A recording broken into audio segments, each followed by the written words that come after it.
just me, so I don't know. I see the live timer now. So I think you're live. Yeah, we're live now. Okay. I just have go on the screen. Oh, here it is.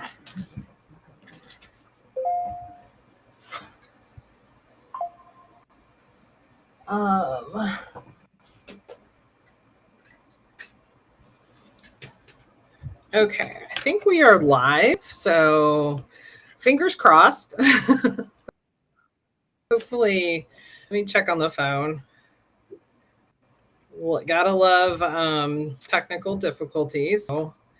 And can you guys hear me clearly? I can. We can. Okay.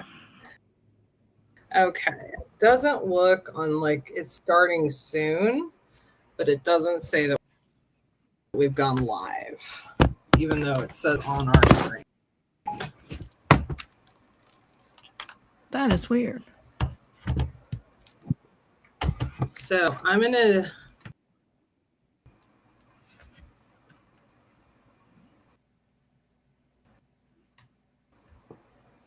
try to see, because I'm looking on I'm looking on my phone and it says it's starting soon.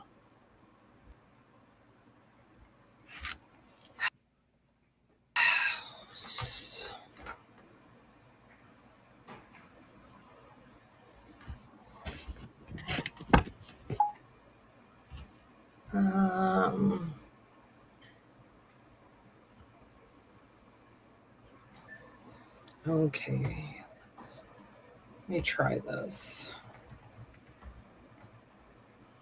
Let's do this. Okay, you guys hang tight. Okay. Okay. I'm gonna log in. I'm gonna just see my computer. I'm gonna use my other laptop that luckily still has everything on it. Just doesn't have my files. Yeah, it still says starting soon on my phone. Okay. So we try to log in here. Okay. I'm gonna leave and then log in through the other system. Then is a restream issue. Do you want us to leave or stay here? Actually, if you guys, if you guys want to leave, and then I'll message you when to come back. You want us all to bail out and join from the phone? Lose it. Can you still hear us, Melanie? You could.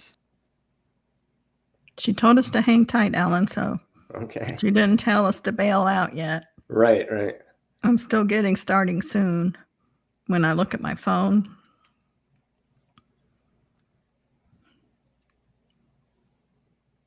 I put a little note that we're having technical difficulties in the group chat. Yeah, I did that as well. Yeah.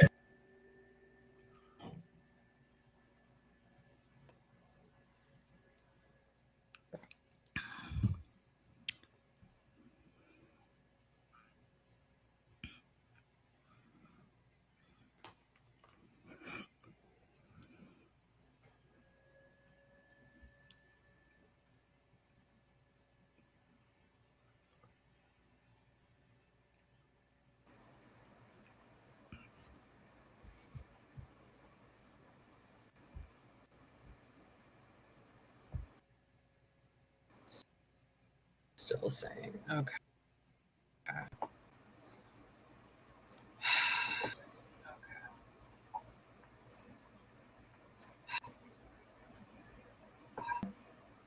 Hopefully I go. Yeah, a little bit. Okay. I'm gonna try to remove.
Okay, I was just putting this in the message. I don't know. It says we are live, but it's not connected to LinkedIn. Hmm.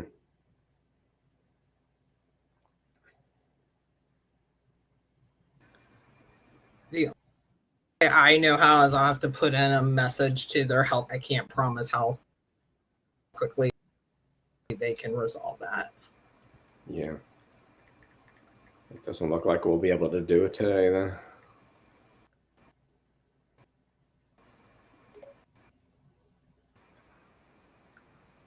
Yeah. I don't, because we're live,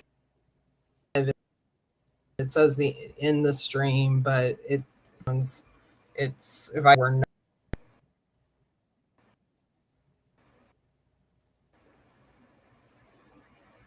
So yeah, I don't know how to fix that one.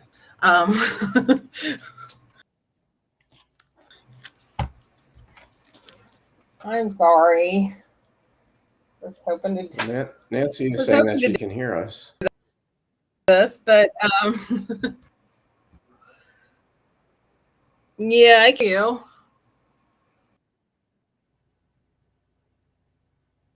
Yeah, it looks like people are seeing it. We're getting some things in the chat.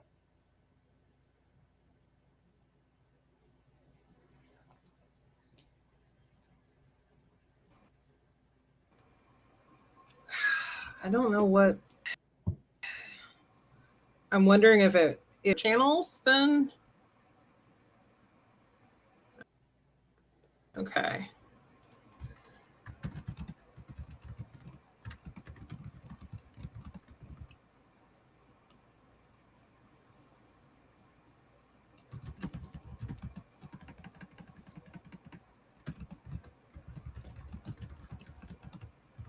One second. Are you? Let me ask them which.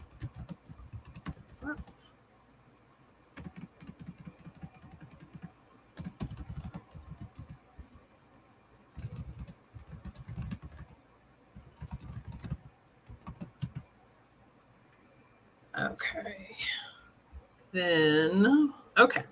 So we do have some. I'm going to go to give us for those that are watching. Sorry about this. Trying to figure out some technical issues. We do apparently have some people watching. I don't know. I'm looking at my LinkedIn profile to see where this might be showing up. Okay. I found us. Okay, so you guys can hear us. Thank you. I just need to move. Okay, so we do have actually people watching. I'm going to let you, Charlotte, I'm going to let you introduce yourself. We'll get started 15 minutes late, but we're going to start. We're going to do it. Somehow it went live. Don't know how. But that's all good. And then I will share this in our other group chat for the other people so that they can join and watch. So Charlotte, if you'd like to introduce yourself first, and then Alan, and then we'll go from there.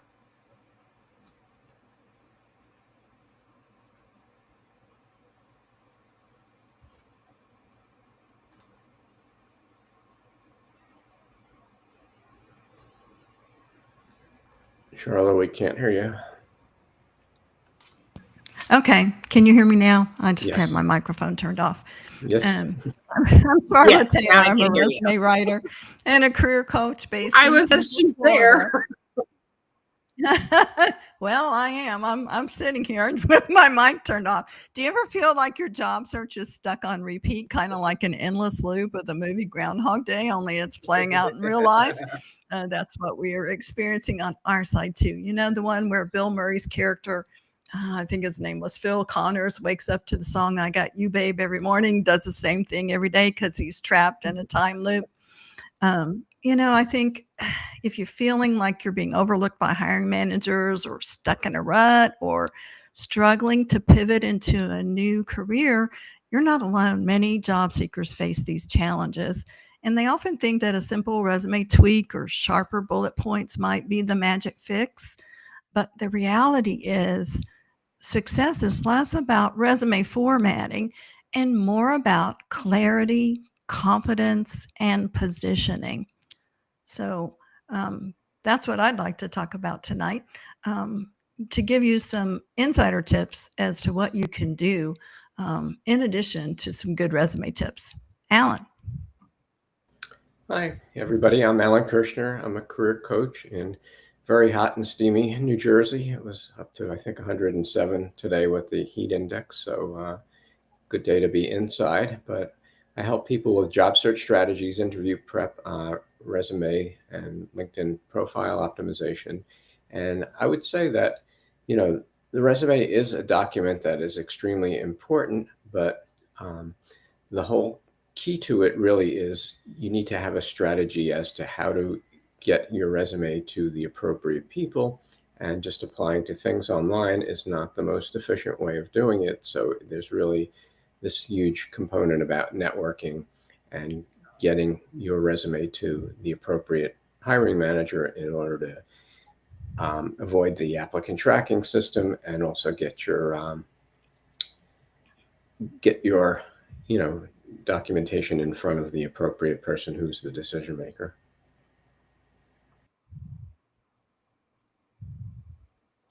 Thank you, guys. And of course, my name is Melanie Mitchell Wexler. I'm feeling it, Charla, myself. I'm like, what the heck is happening here, folks? But we're making it work regardless. So for those that don't know who I am, my name's, I just said my name. There I am doing the whole Groundhog Day again, but I'm a recruiter that spent over 20 years. I'm like, well, who am I and what do I do? I was a recruiter that spent over 20 years in the agency setting. So I worked with both the clients as well as the candidates and helping, them land jobs. And truthfully, and now Felipe saying there's no audio except for a whisper that you can't make out. I'm not sure. Okay. Let us know if you can hear us well. We are having technical difficulties, so I'm not sure if we're trying to overcome them. So bear with us, and we'll try to navigate this. But the reason I'm just going to jump right into it. The reason I chose this topic is a lot of people think that the resume is going to sometimes be the fix, and it's really a lot of things. So I kind of wanted to leave it up for the coaches and saying, you say you need a resume, but what do you really need? There's a lot of answers that you can fill in the blank after that but. And so, Charlotte, you had, okay, perfect. They all say what they can hear. So who knows what in the world is happening in the land of technology today, folks, but we are just literally going to try to we are persevering here, folks. So if you have questions, please drop them in the chat. We will make sure we get to them tonight. But Charlie, you had a point that you wanted to kind of talk about. So let's just lead with that, because I think there's a lot of, you say you need a resume, but it may not always be the resume. It may be that you don't have clarity of purpose. So you need to make sure that people can grasp who you are and the value that you bring in a quick scan, whether it's on your resume, whether it's on your LinkedIn headline. And you want to have evidence of impact, facts over fluff, numbers, outcomes, real world results. Matter more than generic responsibilities. And that's probably the biggest mistake I think job seekers make, is that they fill their resume with job duties. And that's kind of a, so what? Quantify those business outcomes and qualify your role in achieving them. You can mention group projects if you were the project lead, or even if you were just, a team member, but be sure and state what your role was on the team. And then, I think every resume should be aligned with the employer's needs. So each application should show why you want this role at this company. And I think another thing is, if you've had a long tenure at one organization, you want to reframe that as a competitive advantage, because your endurance demonstrates the ability to thrive in a multi-generational workforce. You can position yourself as a bridge builder, someone who's adept at navigating different working styles and generational perspectives. So, when you hear that overqualified, I think you should push back a little and say what makes you rightly qualified for that job. I love it. And to your point about, I just had a conversation with a potential client day where he was talking about, clearly he was having some struggles with his resume, and that I could see in his initial search. But he mentioned the fact of he has landed a few interviews, and we were kind of just talking, and I said, well, based on what he was, the very small conversation we were having, one of the things that, I shared with him was my guess from the sounds of it, because he was able to get around the first round, but he was failing at the second round with the hiring managers, was that he was not aligning himself to the job. And by that, I mean, very much like what Charla was just saying, you got to follow that through the entire process. So your resume needs to align to the job in the sense of, like, what is the problem you're solving for them? How does your unique skills align with what they are working on? And that's where you really need to dive into a job description. And if the job description is a little bit vague, you need to go into really finding that information through what are the challenges that their industry is facing? What are the challenges that they're facing? Go through LinkedIn, go see what posts, see what things are happening.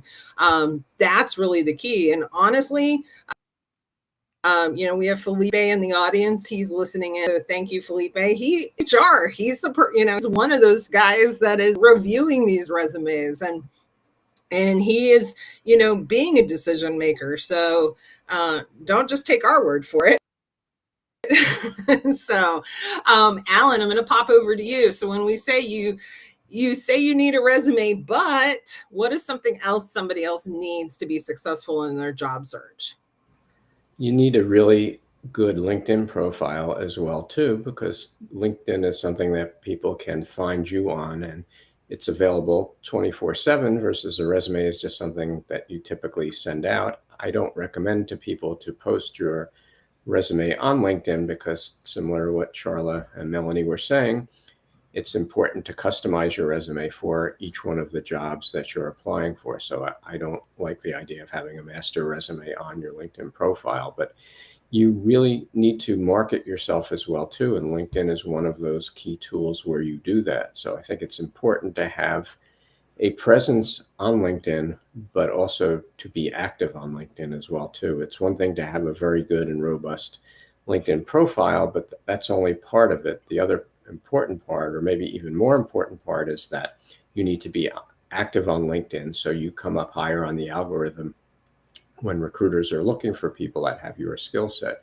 So it's important to have a lot of those keywords on there for the jobs that you're going for.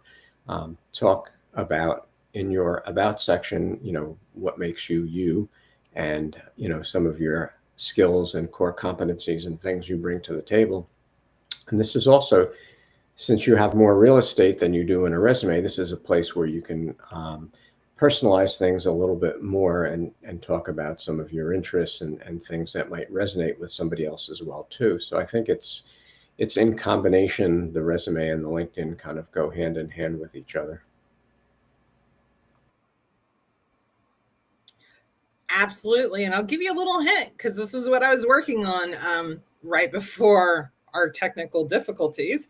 That's actually going to be kind of a little bit of a lead into what my newsletter is going to be about this week, is kind of do your, how much does your, resume and LinkedIn profile need to be alike? And you guys will have to go and check that out. So, and one of the things that I would suggest is that you get one chance, okay?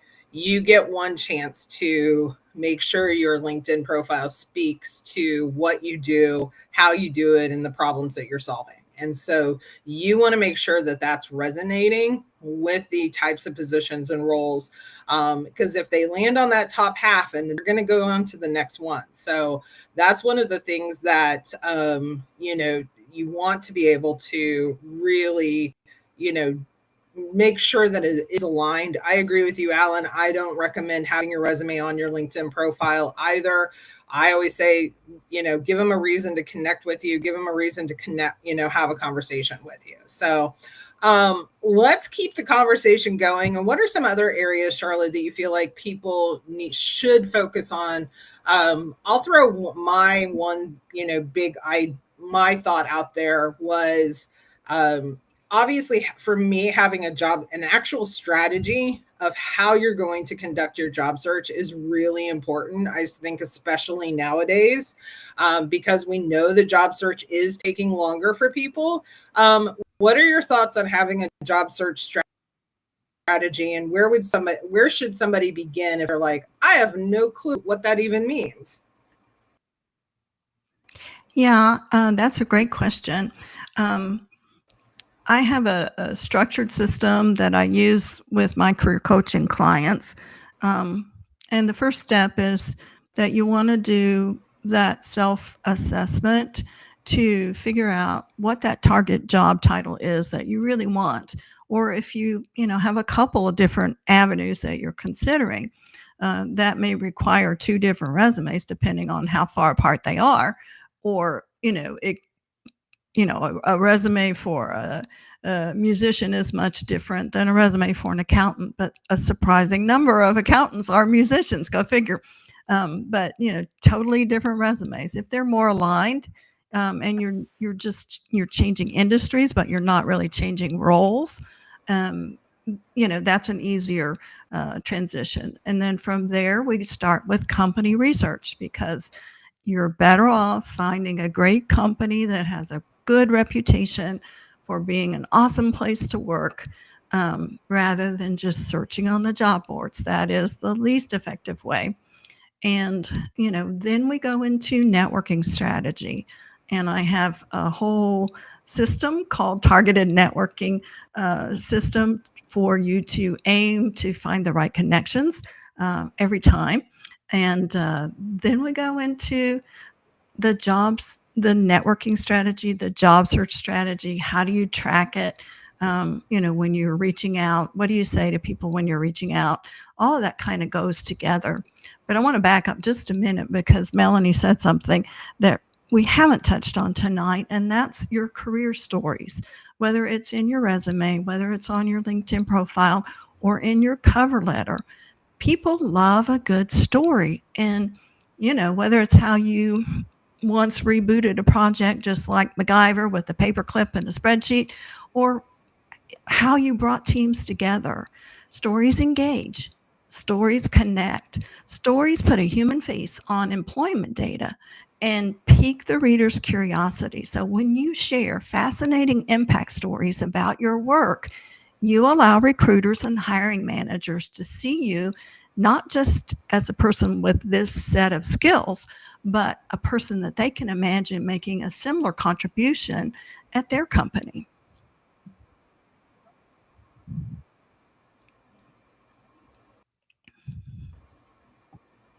Did we lose Melanie? Love it. Thank you so much, Charlotte. Alan, what would you like to add? Oh, can you hear me? Yeah. We can hear you. Can you hear us? I would say, even if your story is more epic. Good. We can hear you as well. Okay. Don't have a clue what's happening. So if you all just stop hearing me, just keep having a conversation, and I will just close us out at 7:00 on the dot. We'll just communicate that way. So sorry, guys. Okay. We're unfortunately. Let me make one more point. Maybe you can jump off of it, Alan. Even if your career story is more epic than Lord of the Rings, rather than regaling the interviewer with a long-winded saga, reframe your story as a timeless classic. and by strategically positioning yourself. Start in the middle of your story. Don't start with your origin story. Think about it. Any novel you ever read starts in the middle of the action, and then you find out how that character got there. The same is true when you're writing your story. You want to give the most meaningful, measurable, and marketable skills so that people can see that you're the right person for the job. So, Alan, how do you help your clients tell their career stories? I think it's important, one, to write them out themselves. So a lot of times we don't think about or realize our accomplishments and our accomplishment stories. So one of the early things I do would be to have them put a list together of the things that they've accomplished, not just on the most recent job, but in any of their other jobs prior to that. So I think it's important that you have those stories written and that you rehearse them, because the stories are important for your interviewing. They're also important for purposes of your resume as well as your LinkedIn profile too. So I think it's important to get as many of those down as you can and to rehearse those in particular for the interview process. So I would say that thinking about them, and not just thinking about them, getting them down on paper and writing them, I think is really important too. And sometimes you don't even remember a lot of the things that have happened. So it's good to have contact with people that you've worked for, reported to, or peers of yours, and that can help you kind of formulate these stories. It's also good if you have previous performance reviews. You can go back to those and see, what did your manager say about you as well too. So I think it's important to kind of gather up that data, write it down, rehearse it, and then get it into the your marketing documents, your LinkedIn profile, as well as your resume. I agree, Alan. And I think if you're over 40, it's really important to show progressive responsibility.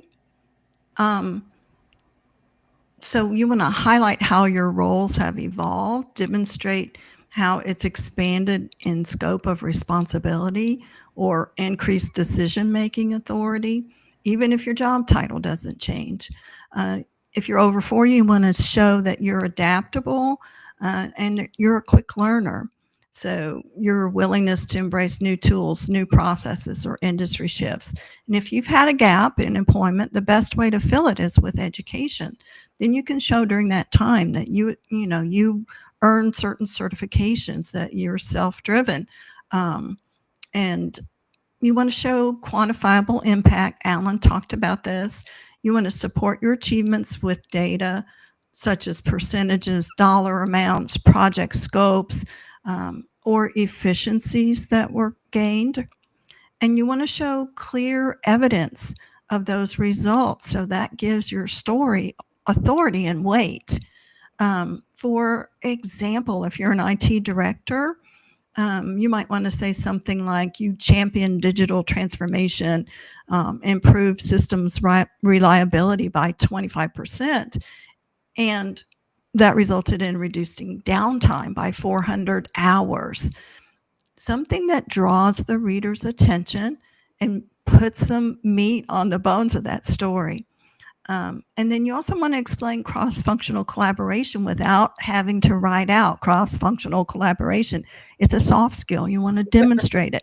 So illustrate how you've worked across departments or cultures or functions to drive outcomes, and show you're a connector, not a lone wolf.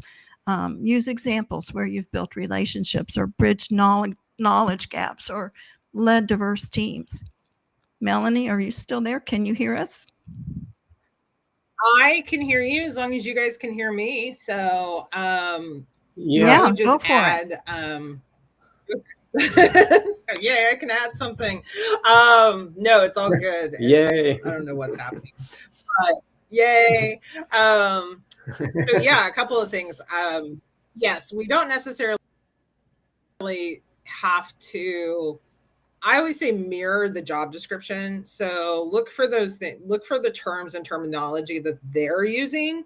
So a lot of management, well, I'll back up here. So when I was recruiting, one of the things that we would often train new recruiters on is don't talk recruiter to candidates, or don't talk recruiter speak. So because there's verbiage and things that we have, where I say we, that we would use in our own world, but that doesn't mean anything to a candidate walking through the door. So they may not necessarily understand what you're asking.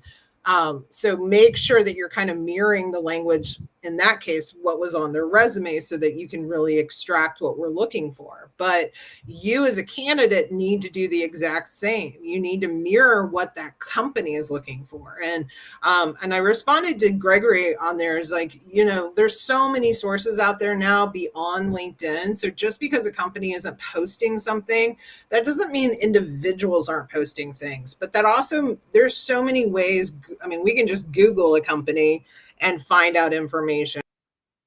We can find how they've been in the news. Being educated in terms of what is happening with that organization, even when people are getting promoted, that's another, and a lot of times, honestly, there's local like business journals and things of that nature local to your own city that they'll print, push things out online on Facebook or wherever that may be. So there's so many resources to gain knowledge on companies. And for me, having a really curated job search, I want you to have a top 10. I want you to be really focused in on building those relationships, but also being able to understand fully what thing for, so you can speak that. We had a question from Jeff. He was curious about the ATS platform. I won't go too much into it, Jeff, if you have like a specific question, because that's a big question.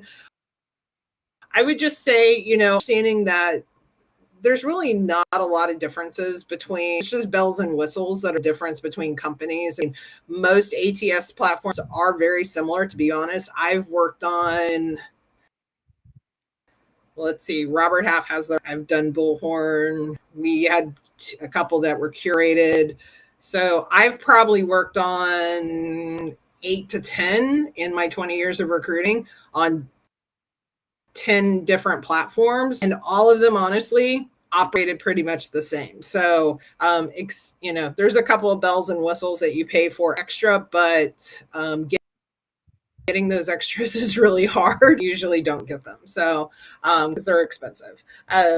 But again, keywords, but do not underestimate that there's somebody looking at your resume. It's not just being filtered. It's not just, there's somebody that's doing the filtering. There's somebody that's actually taking the time to go through that. Probably the only true day that I would probably use my search filters per se is when I first got a job requisition.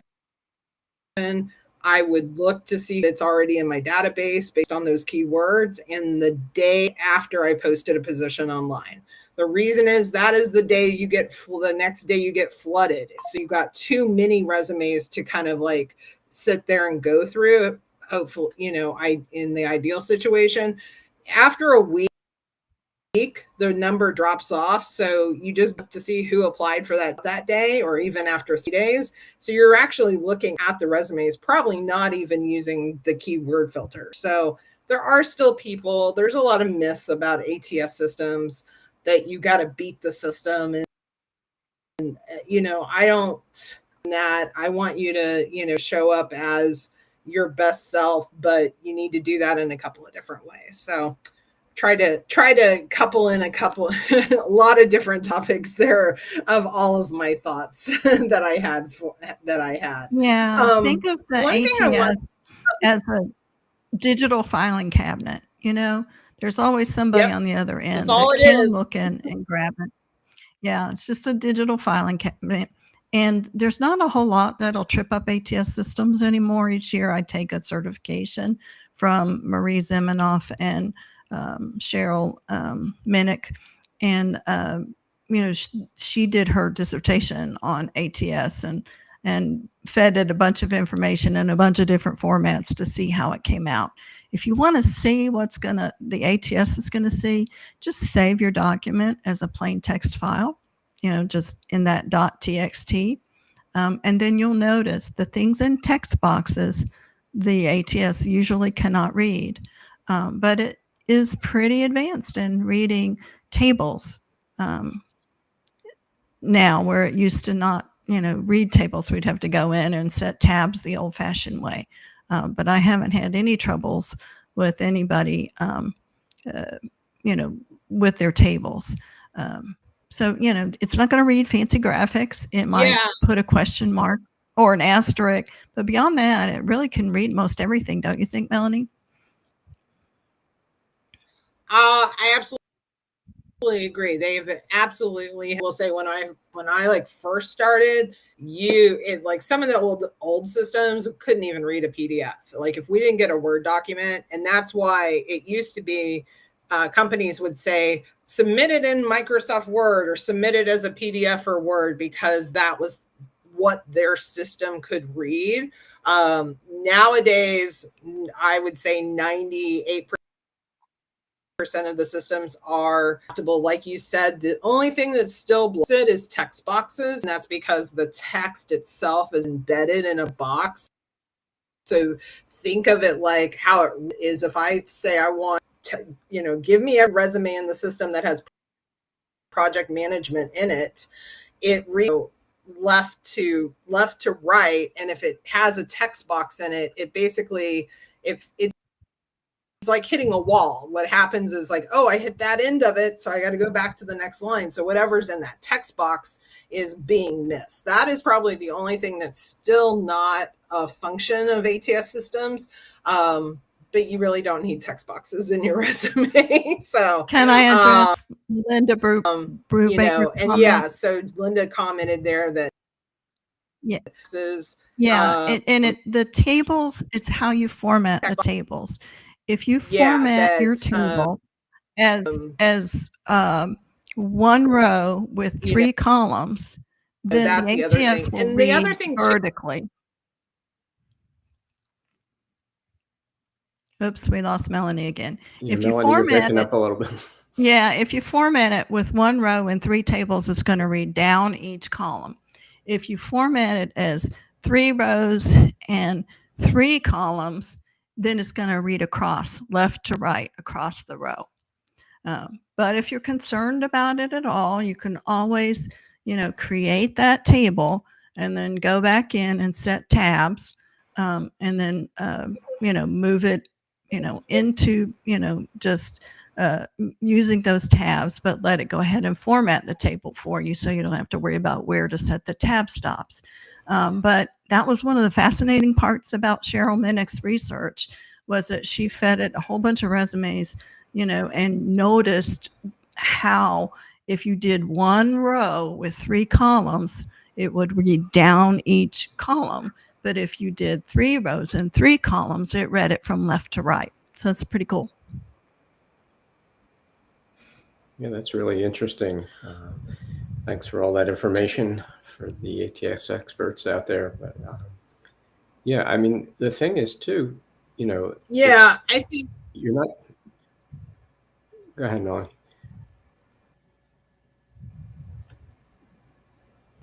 Can you hear us?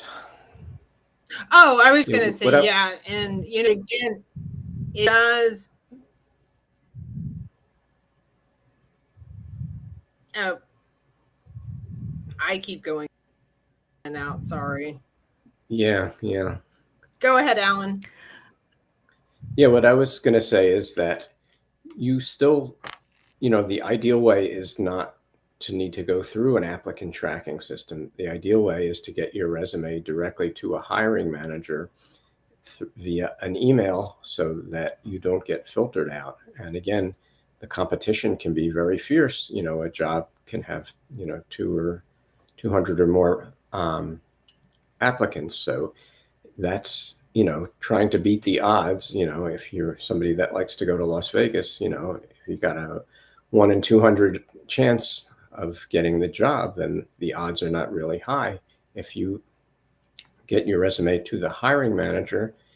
There aren't many people that are doing that. So that just increases your odds that, one, it's going to get seen, and that gives you a better chance of getting in and having the interview. So I think that, people try to spend a lot of time understanding and, beating the applicant tracking system. But the best way, in my opinion, to beat the system is the applicant tracking system is not to be reliant on it and using it.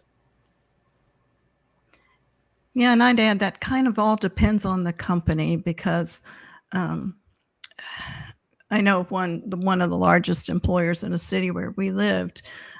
You had to have your application in the ATS system before they would call you in for an interview. Even if you were friends of the hiring manager and they knew they wanted to give a young person an internship for the summer, they still had to go through the hoops and wickets of applying. So it just really depends. I think it's always a good idea to apply on the company website and then reach in and see if you can't find out who that hiring manager is, and make contact with them and say, I want to let you know that I've applied online through the company website, but I really want to, express my interest in the position because of this, and this. So you want to give them a reason to want to get to know you. And I think one of the things that, really, there's about three things. You want to make sure that your resume is properly positioned. Make it obvious that your experience dovetails with your desired role. Don't make them try to connect the dots. You want to be results focused. Humans and ATS are both looking for alignment and proof. So you want to quantify those achievements, not just your tasks.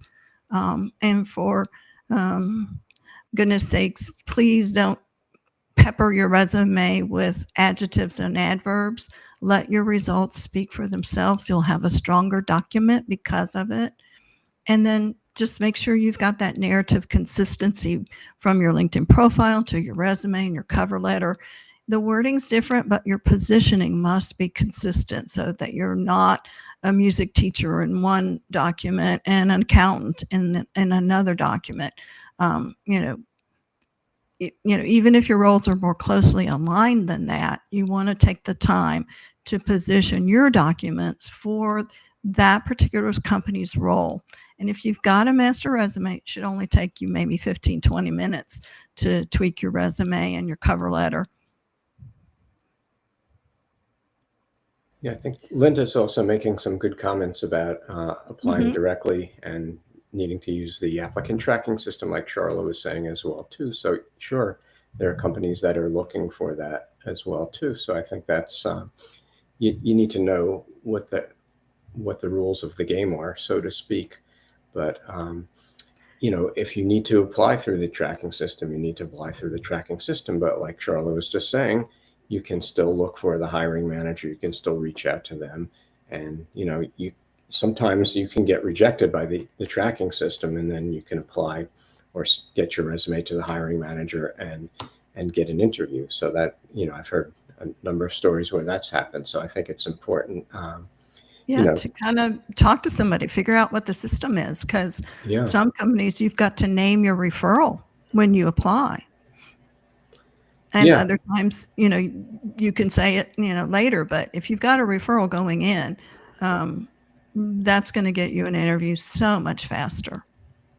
Yeah, and there was a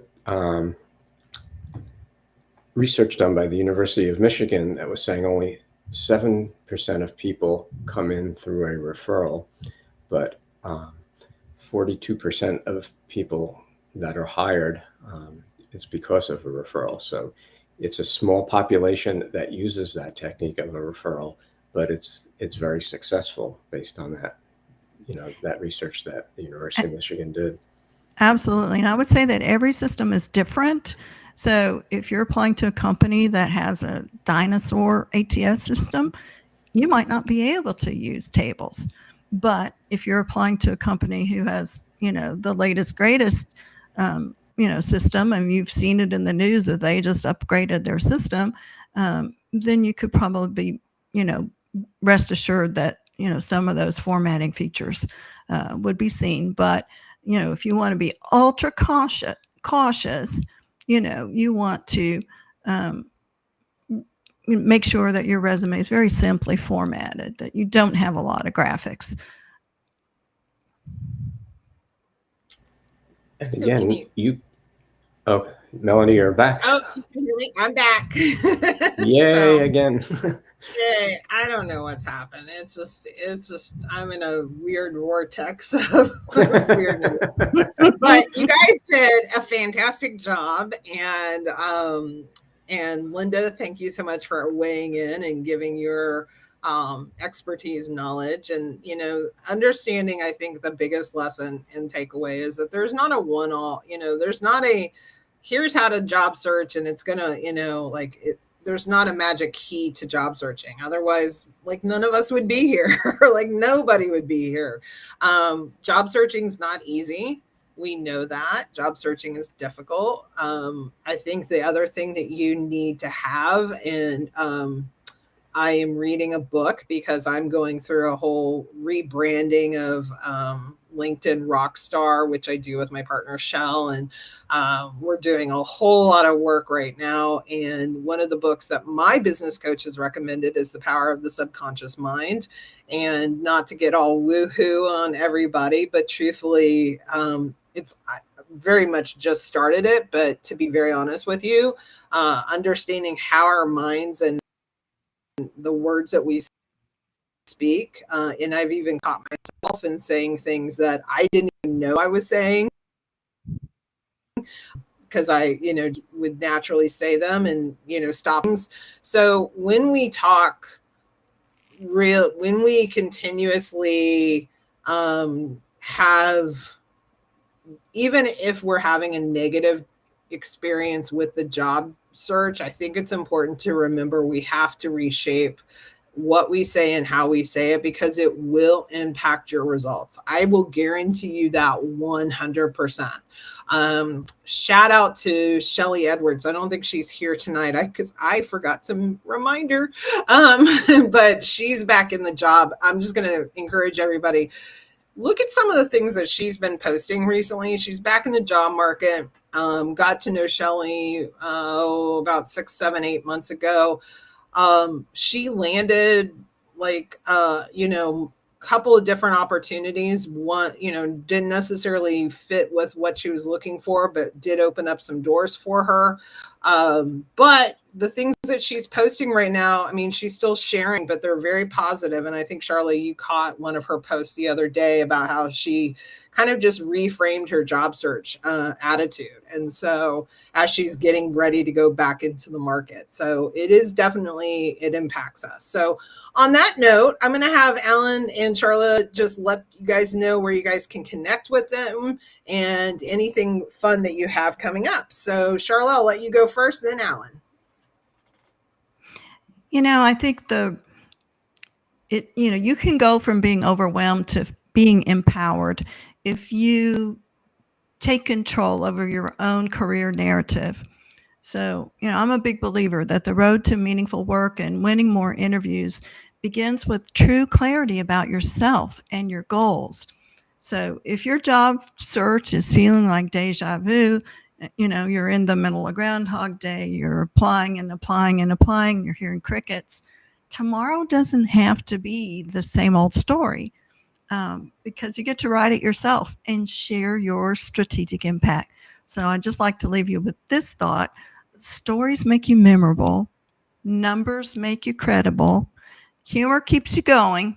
And if you combine all three, that's a winning formula. And I'd love to hear from anybody. I was also thinking along these same lines. So my post that's on my website that I put up just yesterday is all about how you make this strategic reframing, and especially if you're over 40. So check that out on my website, writtenbyapro.com. Thank you. And Alan?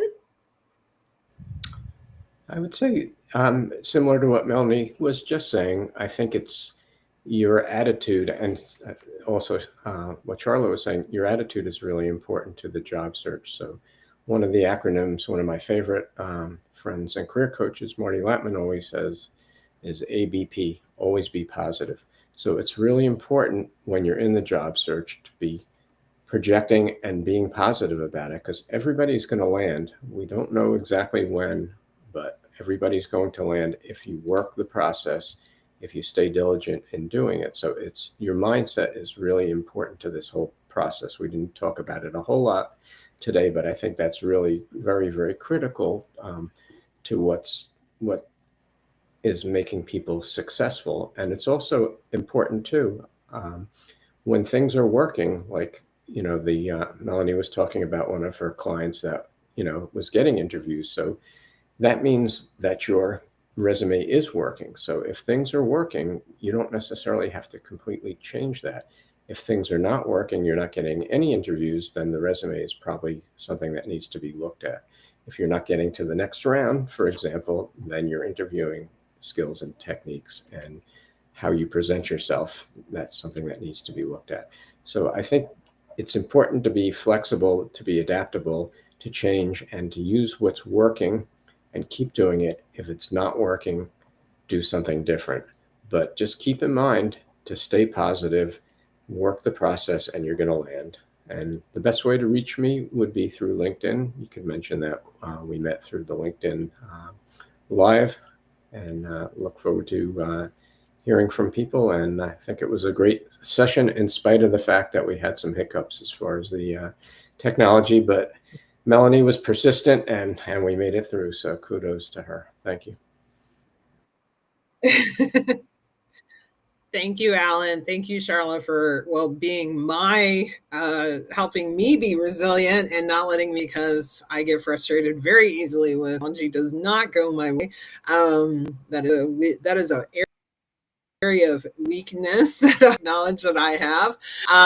But one of the things that I just want to say thank you to everybody that did join us. We had even with all, we had, I think at one point, 19, 20 people that were watching, or listening. So, thank you so much. Let us know topics that you might be interested in us covering. Can't make any promises, but we will definitely try to do our best. And of course, if we are not already connected, connect with me on LinkedIn. If this is the first time that you've listened in on this, it does usually go much smoother. I will say that.